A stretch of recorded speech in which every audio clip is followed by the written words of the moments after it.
All right. So here I am. This is my first lesson. My theme for tonight, I was given the topic Women in Ministry, Creating and Cultivating Space for Kingdom Service. I was given one scripture text. I know my other sisters were jumping around, but I'm going to stay with my one scripture text tonight. And I'm going to cover these topics: women's perspectives in the church, challenges and triumphs in ministry, ways the brothers can and have supported us. I'll do my best. And then I also wanted to start with a disclaimer.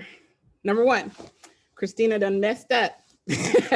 She gave me the mic. She thought this was a good idea to put me on as a speaker. I'm liable to say anything. I mean, she knows I'm crazy. So this is really, this is on her. So she said it may not be my last, but it probably will be. We're going to see. I'm super nervous. I talk to people, but I'm never, I'm not a presenter. I'm not a public speaker. So this is like a new realm for me. I'm going to be using the English Standard Version, which may be troublesome for some, but that's the version I'm using. Reading and spelling were never really my strengths, so I'm going to do my best to read what I got on the screen. And if I read it wrong, I want y'all to read it correctly because it's correct on the screen. And, spelling is questionable, but I did my best. And then who to blame? If y'all want Bible, who's the head? I think Carlos is on here, so y'all take up your grievances with him. And then just a little bit of housekeeping. If you have questions, I'll put them in the chat, even though hold on, let me see if I can see the chat. Okay, cool, I got the chat put up. So yes, put your questions in the chat, or you could just interrupt me, that's fine. And then I also talk fast sometimes, so if you wanna put slow down in the chat, if I'm talking too fast, you don't know what I'm saying, go ahead and tell me to slow down. And then again, who to blame? All right. So scripture text, Kings 4, 8-10. So one day Elijah went to Shunem, where a wealthy woman lived who urged him to eat some food. So whenever he passed that way, he would turn in there and eat some food. And she said to her husband, "Behold, now I know that this is a holy man of God who is continually passing our way. Let us make a small room on the roof with walls and put there for him a bed, a table, a chair, and a lamp, so that whenever he comes to us, he can go there." So that's the scripture I was given. So that's all of my examples are going to kind of pull from this scripture, and this is what I'll be using. So I did want to do a little summary, because sometimes when we're reading, it's I read it, but just I want to tell you how I interpreted the scripture. So Elijah, everyone knows, was like a mighty man of God. He was out here putting in work, and every time he went to a certain town, he would stop by and get a meal from a married couple's home. So the wife realized that every time he came, he was catching the itis. And so she was like, let's make a special place for him to rest. And so that's that's all that we're given. And that's the summary of what we're going to be talking about tonight. So my first subject that I'm dealing with is the women's perspectives in the church. So if we look back at that same scripture text where it says, "Behold, now I know this is a holy man of God." So that's the wife said that. So I'm led to believe she didn't have any other background on him, but she was already naturally intuitive, just like women are. I feel I don't know if it's the commercial or it's we all see it. We all see it. Women, we are in the church, we already see what's happening. We know we see there are some voids, some gaps that are happening, but we generally don't always speak up about it. But we see it. So it's if we were given the opportunity to share our thoughts, best believe we'd have a long list of things how we feel things could be operating better and smoother within the church. Ministry. Does someone have something to say? I think someone came off of mute. No? Okay. Sorry. So, ministry components. Ministry really needs the right leaders in place. Ministry can never ever be like a raise your hand ministry. And I got this from Marcus Thompson. It can't be a raise your hand ministry where it's like the person that's in charge is who raised their hand first or whoever got there first. Like ministry, it really needs to be like thoughtful and intentional and putting the right people in place. Otherwise, that's where like the source of a lot of church hurt comes from, not having the right leaders in place, because they, you know, it was whoever so-and-so had been in it doing it, you know, 30 years, and they're just still there doing it, and they're not gifted in that area, but they still like just wreaking havoc, and just there's just not the right people in place. Ministry also requires thick skin. So like if you're going to take on a ministry, understand that, you know, the root of ministry is helping people. So people are, you know, hurting, and within their hurt, they may, you know, try and hurt you. And it's like just like thickening your skin so you're not taking things so personal. I'm going to share more examples later, but these are just some quick bullet points of what ministry components are. Ministry should complement your gift. Like the wife in the story, she was already cooking. And so she urged him to come and get a plate. So it's not like she was trying out new recipes and she didn't know what she was doing. She already knew how to like cook the bison or whatever she was making that was really good, and had him coming back time after time. So it's like she was already operating in her giftedness. And that's what we need to do as well. Like make sure that we see what our spiritual gifts are and see how ministry can complement that, because we really, you know, God has already equipped us with the gifts we need. So we should see how ministry could best complement that, and not try to, you know, I know from, I mean, speaking personally, I'm not a singer. So it's like, I mean, as best as I might feel like I want to get up, you know, and lead a song or something like that, I know that that's not my gift. And I know no one's going to be benefited from that. And so not to say that there's not opportunities for you to grow in areas, but I think like the bulk of successful ministries are based with people who are in the right places. Ministry also meets a need. So it's like, you know, you may, you know, have a hobby that you like to do, and you may say like, I want to do this for others. But honestly, if it's not like meeting a need, if it's not something that people are going to find essential, or something people are not, it's not something people need, then there's really no need in getting it started, because like, what is it doing? It's not doing anything. It's not meeting a need. It's not helping people. It's just really like I don't know, you found something you wanted to do and you wanted to share it with others. But if the others don't care to know or be a part of what you're sharing, then it's kind of pointless. Ministry should be forward thinking and thorough. The wife in the story, not only did she say, let's make a space for him, she said, let's put a bed in there, let's put a table, let's put a chair, let's put a lamp. Like she thought about all the things he was gonna need while he's in this room.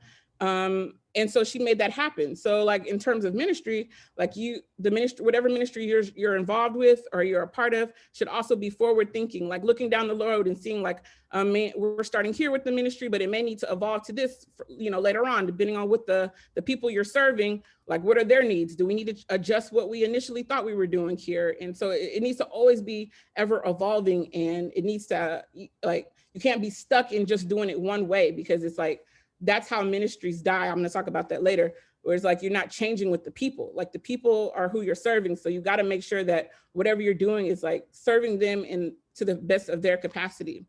Lastly here, ministry requires something from you.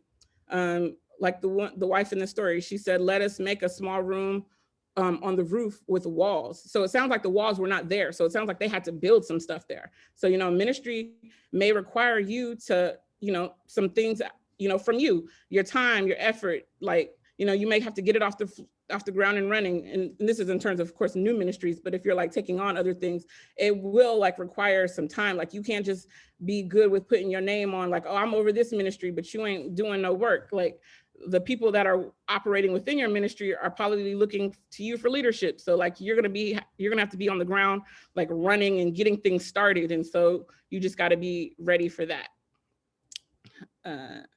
Next slide. Let me just check the chat real quick. Can't get stuck. Yep. Okay, cool. Hey, I think I'm saying a couple things. People are sounding like they sound like I'm talking about something. All right, cool. So next, challenges and triumphs in ministry. So in the story, the same story, the woman, she like, even though she was already cooking, like I'm sure she was cooking for her husband maybe every night, or if you're like Carlos and you don't like leftovers, then yeah, she cooking every night for him. But she was already doing this, and she urged him to come eat. So it's like she had to put footwork in to make him come. And in terms of challenges that I've learned, there's no guarantees in ministry, because like you can put all the things in place, you could create this great experience for people, but if they don't come, like there's no guarantee they're going to come and enjoy what you've put together for them. The example I have is the Swans ministry. When I grew up, at my congregation in North Carolina, we had a Swans ministry, and it was for young girls to have an outlet to talk about sex, drugs, like anything you wanted to talk about with people who were not your parents. So, and it was just like cool, like I can share, I can ask questions, I can like get all the knowledge I need to know from some godly sisters who are not my mom, who like, I'm not gonna get in trouble for asking these questions, but I could do it. And then I was like, ooh, it was such a great ministry, I'm gonna bring it on over to California. So when I brought it here and I tried to get it off the ground, it was like, it took on kind of like a new form. And so that's why I have a sub bullet saying, be okay with passing the torch, because what I intended the ministry to be is not what it ended up being. And I was like, okay, well, it's cool. Because, it was still meeting a need. Like the young girls here were still learning about hygiene and other important elements, but it's definitely not like how I initially wanted it to be. But, and that's okay. Like I was saying earlier about making sure that ministry is ever evolving. I had to be okay with like, okay, this is not what I wanted it to be, but it's still meeting the need of the people who I wanted to reach. And so that's going to be good enough for me. Next was getting the proper approval before you start. So that example I said was the Wi-Fi, like at West Oakland, our Wi-Fi used to be so janky, like, and I don't know IT that well, but I knew that like we should not have had, like we at least needed 2 Wi-Fi servers or something. I'm not talking right, but we needed 2 portals, like whatever Wi-Fi, we can't give out a guest, we need a guest Wi-Fi and like a private Wi-Fi, but we only had 1 Wi-Fi and we giving out this code to everybody. And I was like, this just don't seem secure to me. And so I was like, you know what, I'm gonna do the background, I'm gonna get it. I know some people, I'm gonna have them come out, I'm gonna get the estimate. Like I'm thinking I'm doing all of my homework ahead of time. Like I'm gonna get somebody to come out. I got keys to the building. So I'm gonna have somebody come out. They're gonna give us the estimate. They're gonna I'm gonna get all the information I need. And then I'm gonna present it to the leadership. And they're gonna be like, oh, this is so thorough. This is great. It's gonna be a go. But it was a no. And we got like, Carlos, I know Carlos been pulled into so many meetings that he ain't know nothing about, because people will be like, man, Ashley's doing these great things, but do we check her, or we probably need to check Carlos? So Carlos been pulled into so many meetings that he don't even know what's happening. Because when I said getting the proper clearance, that's everybody. Like I ain't even told Carlos what I'm doing. I'm just out here doing stuff. And so I remember being, sat down. It's like, now that's a great, I remember them trying to like, make sure they don't burn my flame out, but let's help me see that, this was, you didn't do this in the right order. And I was like, oh, okay. I mean, it makes sense now. So it's like, even though you may have a great ministry idea and like stuff you want to do, go ahead and run it up the ladder to somebody, anybody. Cause me, I was just like, I already know what I need. I know what we need to do. I got keys to the building. I'm gonna get it done. But that is not the right way to do it. If you want to be successful, of course. Don't let your ministry die. When I moved from North Carolina to California, I was the head of a couple of ministries there. And the minute, I let ministries die, because I didn't have anybody under me. Like I didn't teach anybody what I was doing. Nobody knew how to keep it going when I was gone, and ministries just died. We had like a really great college ministry where like all of the incoming freshmen were greeted. We got their contact information. There was no, we getting them fully acclimated into the church, making sure that you don't get to a lot of people were away from home for the first time. So they're coming to church, and now if the church doesn't acknowledge who you are, it's so easy to get lost in the college culture and not come to church anymore. So I was like, I want to grab these people. I want to make sure we keep a hold on them, know that they're involved. And but when I left, and it was just gone. So I'm urging people now, if you got a ministry that you're a part of, make sure that you're not the only one that knows how to do what you're doing. Make sure you're teaching someone else what you're doing. If you want to go so far to do a manual, because that's, in terms of organizational communications, everything really needs to have a manual for everything that you do. Even how you do Facebook posts, or when you're doing posts, or whenever you're doing anything, everything needs a manual. I know that's super thorough, but that's really what you need. Here, life isn't promised to us. So Imagine you, being gone tomorrow. Like, will your ministry die, or will someone be able to have the tools necessary to keep it going? And that's something you need to be thinking about. Like earlier I said about how ministry is forward thinking. You need to see past yourself, like make sure you're looking down the road, and that your ministry will not die with you, because that's not effective ministry. If only you are able to serve the people, and then when you are gone, or if you get mad at the church and you leave the church, and then people that were coming to the church for this specific ministry and you're gone, like that's selfish. Like make sure that you're not doing that. Next one is only suggest things that you can commit to, for like, get off the floor running. Like when we converted to like Zoom worship, like I had, at West Oakland, we had like a short break in between morning and evening service, and nobody really left the building. We would all just stay there. We'd be talking, we'd be like just laughing and having fun. And then I was like trying to create like a similar thing on Zoom, where it's like, we got a break between morning and evening worship. So let's do a Zoom worship, like a Zoom fellowship just in between, where it's like, it's just open, and we could just do it. Like we could just, catch up with each other and talk. And then soon, as I was thinking it through, I was like, oh wait, but someone is actually gonna need to open this Zoom. Like someone needs to actually monitor the Zoom, because it can't just be a free for all. And I realized it was gonna be too much work for me to do. But I had already mentioned the idea to Sahili, and our leadership at West Oakland is amazing. They always support us. And so I remember one Sunday, Sahili was like, coming up soon, we got, a new fellowship opportunity. Ashley, did you want to say more about it? And because I had already in my mind said I don't even want to do this anymore, I was just like, yeah, I'm gonna finish thinking about it, and we're gonna roll it out. We're gonna present it in a better fashion. But I never presented it, because I was like, because I don't have the capacity to keep it going, and I don't want to suggest anything that's not gonna be sustainable. Know your role also in your ministry. Like you can't do it all. You need to have clearer roles defined. And that's the best way like ministries are gonna like be sustainable. We used to do a food giveaway, and my role for the giveaway was I made the flyers. I printed them. I made sure they were printed with the new date, and like anything that needed to do, like whenever the food giveaway started, my job was to make sure the flyers were printed and ready. Now there were other things to do, and I could have like helped in with more, but like knowing what my capacity was, like I was like, my role is this, and I've completed that. Even though my role was a behind the scenes role, like I was okay with knowing that, like, even though I'm not at the front line, and even though I'm not out here leading this, I'm not out here doing, I'm not in the spotlight for anybody, my role, even though it could, was still significant. And I knew what it was, and I just wanted to make sure I was like running my routes. So similarly, like you got to know your role. Your role for a ministry may not always be in the forefront, especially ladies. Like, we may be playing a lot of background. I was gonna say background quarterbacking, but I don't even know if that makes sense, because I don't know sports like that. But we may be in the background, but we are like the muscle moving things, like making sure the engine is still moving, for our brothers. And so I think we just need to know our role and be okay. And not that we're limited to that role, but just understand what your role is, and understand like the bigger picture of what you're trying to do. And, like leave your ego to the side, essentially, is what I'm trying to say. Last part for that last challenge was also just investing.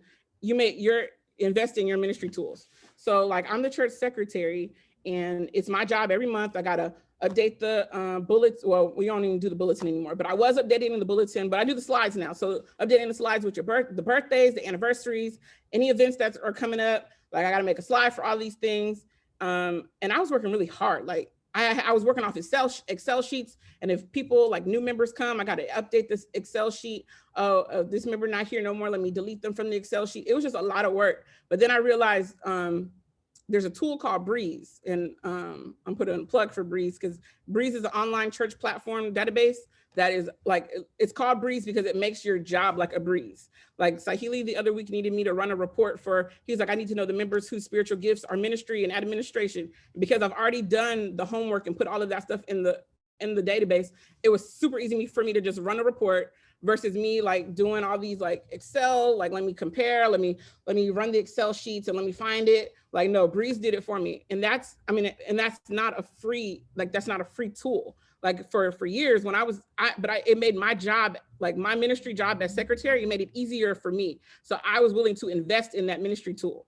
So, don't always expect the church to fund all of your ministry requested needs. So it's like our congregation is already small, but I knew I needed this tool for me to do my job effectively. So I didn't mind putting in like the money. But now, years later now, the church has took it on because they're like, oh, Breeze actually does more things that we could do on the accounting side. So maybe now it makes sense for this to be a church expense. But I didn't initially sign up for that to be like, I want to make sure I'm getting reimbursed for anything that I'm doing for the church. It wasn't like that. But now Breeze is actually like a bigger system now for the whole church. And it only because I was willing to make those initial investments. All right, triumphs in ministry. Timing really is everything. My example is the bulletin ministry. When I first came to California, I do graphic design, and I saw the church bulletin. It was super thick. It was like black and white. It had clip art. It was just like, it wasn't anything that I would read every week. So I was like, man, we need to make it more exciting. We need to like change this stuff. But the person that was over it was like, no, she had been doing the bulletin for years and she was not open to change. And so I was just like, okay. So I kind of just played my part. I did support for her. Like I just helped her. And then, a little while later, it worked out where she actually had to switch congregations. She had to move out of state. And I was already in place to take over the ministry. So like, because I didn't be like, oh, well, she don't want my help, I'm not doing nothing then. Or I just stayed in place. So, now the bulletin, now it's a full publishing ministry. And, I'm over it. And the thing to remember also is like, I'm thinking of the future generations. When the next generation comes to me and wants to change something, I'm like always reminded to like not be that sister, like not be how that sister was to me and not receptive to change. Like I want to be open. I want to be like, okay, sure. Like what you got in mind? Okay, let's do that. Like, so that's something I'm waiting. I'm still waiting for the next generation to come on. So, but I'm ready when they're ready to like, hey, can we do it this way? I'm gonna be like, for sure. Yeah, let's do it. Also triumphs is also about being patient. I've never been like with having carrying cash or whatever like that, or writing checks. Cause I was like, man, those are old ways of giving. So I was like, man, can we implement online giving? And like, this was like, for sure, like a tug of war. Like, it was like, no, we don't need online giving because people need a purpose in their heart. They need to, and if that means they need to go to the bank ahead of time to pull that cash for church, then I was trying to make a case that it just makes it easier and more convenient. And we can catch other, what about the guests who are coming, the guests who, don't have cash with them? Like, is there another way? And I remember this was so long, but like after a while, it finally came through. So it's like, you've got to be patient sometimes with ministry. Ministry is not like I said earlier about like what you initially intended it to be. It may not always be that way. So you just got to be patient and let it like grow with time. And then lastly, let your pain be God's glory. My latest ministry, CW3, which is Christian Women in the Word and in the World, was like birthed out of like a real struggle I was having. Like I was struggling in my marriage, and I felt like I didn't have anybody to talk to, because it was like, Carlos is the minister, like who am I gonna tell, or who am I gonna talk to? Because it's like everybody, like he's in this prominent role, and so anything that I say that's regarding my marriage, I don't want to change anyone's view of like his leadership, his role as the minister. So it was just like, I felt like I was just struggling in silence. And then it was just like, I kind of got to a point where I was just like, I gotta get this out. Like I gotta be able to talk to somebody, some other women or something, because I didn't feel like enough women were reaching back to me. So like when I started this ministry, it was already an effort to get it off the floor, because we laid out all the topics we wanted to talk about ahead of time. And leadership raised their eyebrow at it. And they were like, y'all want to talk about what? But they let it go through. And then through CW3, like giving like women this platform to just talk to one another and share, really share what's going on, like not care about like, oh, what's politically correct? Are we allowed to talk about this in church? No, like we were able to talk about it. And even see, and then there's also been like branch offs from like other things that have been birthed within this ministry. Other ministries have started because of it. And so, oops. So yeah. So whatever, I think there are going to be things that happen within your life, and you've got to like be able to let those personal life examples like move you and thrust you into ministry, and how like let God use you the way like he sent you through these experiences for a reason. All right, last slide. Ways the brothers can and have supported. In the same verse where she says, let us make a small room. So it's like she wanted his input, because she said, let us do this. And when she said, let us make the, like, I'm just assuming because she was, so good at cooking, she was also not like a builder. So it's just like, we need brothers. We need your support. Like she needed him to help her like build this room for Elijah. Like, we also need you. But it's important that as you're helping us, you don't kill our vibe. So many times it's like, I feel like, I know men think they're helping when they're like when they kind of tear your idea apart, because they're like, we're just trying to help you think through it thoroughly. But it's like, no. I want you to like be on board and be like, yeah, that's a good idea. Like, hype me up. Like, I'm just trying to tell you about my idea. Don't tear it down quite yet. Yeah, we need to think things through, but on the initial, like, don't kill the vibe initially. Also, don't kick us out the church. Now, I honestly, well, I don't know if for real, but when I was in college, we were doing the most. Like, we, that's another lesson, but we almost like, and then it kind of plays into the, where I think I put it on here. Yeah, give us time to mature. So it's like, don't be so quick to like, I guess, castigate or like downput what we're saying. Just continue to build us up. Let us operate it out of our giftedness. Like the wife in the scripture, she was cooking. Like, and so the husband was secure enough to be okay with another man like coming into town and wanting his wife's cooking. Like, he wasn't trying to, he didn't crush his, like, I don't want no other man eating my wife's food, so I don't want you cooking for him. Like, no, he let it, like, you got to be secure enough. He let his wife operate out of her giftedness, be the muscle and support to move things through. I remember like doing so many ugly cries in the parking lot at church, because like I told y'all, spelling is like I'm so bad at it. And so like in the bulletin, of course, like there'd be some typos and stuff. I remember like people just like really coming for me. Like, if you can't get my name right, don't even put my name in the bulletin. And it was just like, okay, I'm sorry. Like it was not intentional. People think I'm trying to be funny if I spelled something wrong or spelled your name wrong. I really wasn't. I just wasn't a great speller.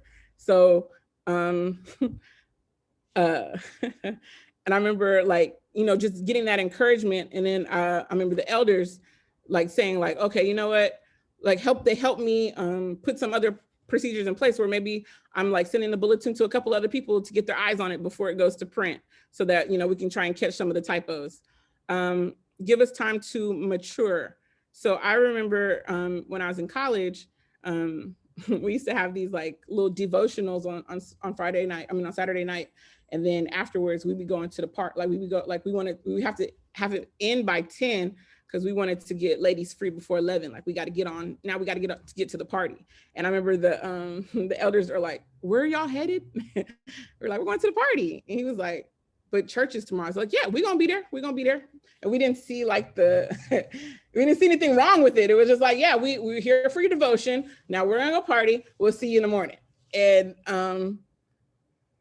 I think like, I remember at the end, like when I graduated college, and I needed I needed a letter for graduate school. I needed a letter of recommendation for grad school. Like, my elders were the ones that wrote it for me. They could have been like, no, this girl, like if they remember like freshman me versus like senior me, like they saw my growth. So like, allow that growth for everyone. Like, don't keep people boxed into what they used to be, the mistakes they've made in the past. They'll be like, oh, that sister wouldn't be good for that ministry because of this, like, oh, because she done this in the past. No, give us opportunity to redeem ourselves.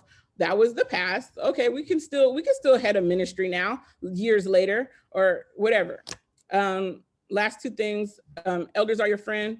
I learned that, like, and again, that's, I know people say that all the, like, people are always talk about the leadership at their church is like stifling and doesn't allow them to do things, but really cultivate that friendship or cultivate that relationship with your elders, because they're the ones that are really going to help you push things through for the church. The elders are the overseers of the church, so perhaps, they may not be okay with every idea, because at the end of the day, like, they are in charge of the flock. So, but I think, like, if you're cultivating the relationship with them, helping them see like what your vision is for ministry, I'm sure that they won't have a problem with like helping like get new things in order.